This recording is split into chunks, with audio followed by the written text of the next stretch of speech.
Every team has those certain players that never get the shine they deserve. Maybe it's a receiver who never gets credit because he has a star teammate. Maybe it's a second-year player who didn't set the league on fire as a rookie. Or maybe it's an underappreciated player on an elite defense. With this series, we are going to target players who don't get the shine they deserve. Welcome to MJC Gems. Today, we're going to take a deep dive into Steelers edge rusher Alex Highsmith. Make sure to hit that like button. Don't forget to hit that subscribe button. We appreciate all the love and support that we get, and we hope you guys enjoy this one. Okay, stop me if you ever heard this before. The Steelers have a great pass rusher. Most people, when they hear that statement, they think TJ Watt. But most people don't know is that guy on the opposite side of him. That guy is Alex Highsmith. First of all, he wasn't even a highly touted edge prospect in college.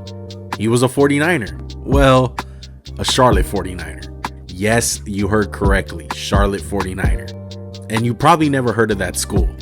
Well, the team didn't really exist until 2013, so it's not surprising that you didn't know that school.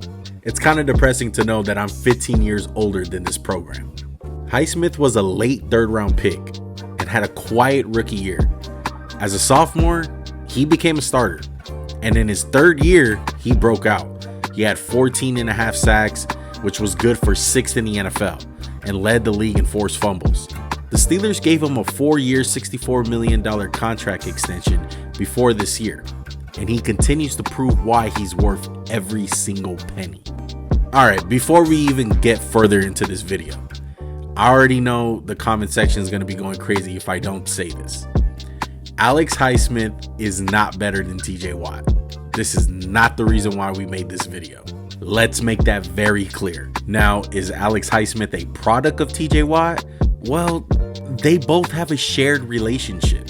Highsmith helps Watt, Watt helps Highsmith. Let's look at a play against the 49ers. It's a toss to the left, and Highsmith is double teamed by George Kittle.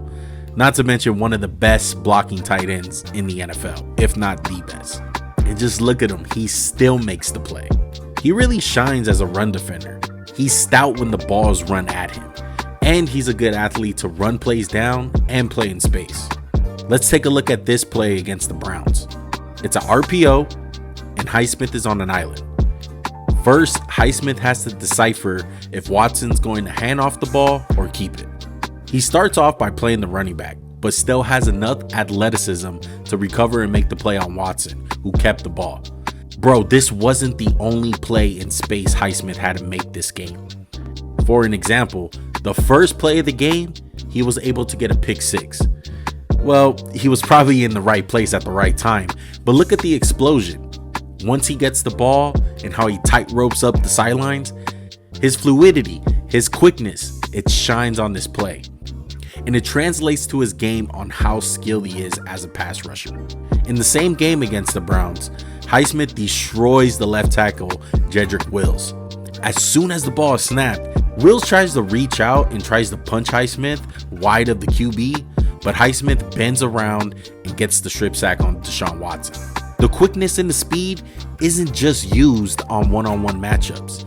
A week later against my Raiders, Highsmith avoids getting chipped by the running back, then jumps inside and gets the QB before the guard can recover. I mean, he doesn't get the sack, but he makes Jimmy G check down the ball very quickly. It's little plays like this is the difference between a little 5-yard check down and a 50-yard bomb to Devontae Adams. Let's take a look against the Ravens. Highsmith gets the edge on Ronnie Stanley and gets another strip sack on Lamar Jackson. I mean, these are top level left tackles that he's beating. These aren't bums. You might think he's a one-trick pony, and tackles think once you stop the speed, he is dead in the water, but he has such great counters to all of that.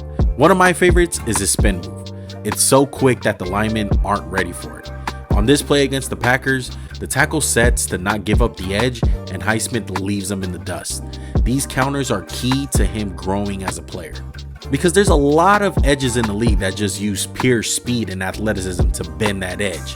I like to call them one-trick ponies. The great ones, the elite ones, they have that plan B to them.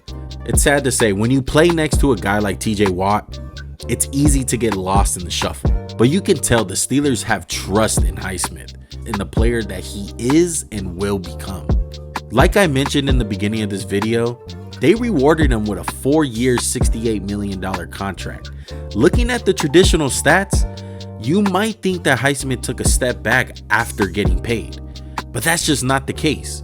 Sure, he didn't sack the quarterback as much, but his pressures increased from 55 to 69.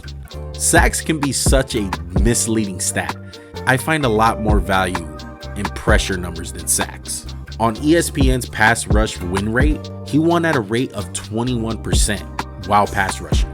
On the flip side of that, he was double teamed 18% of the time.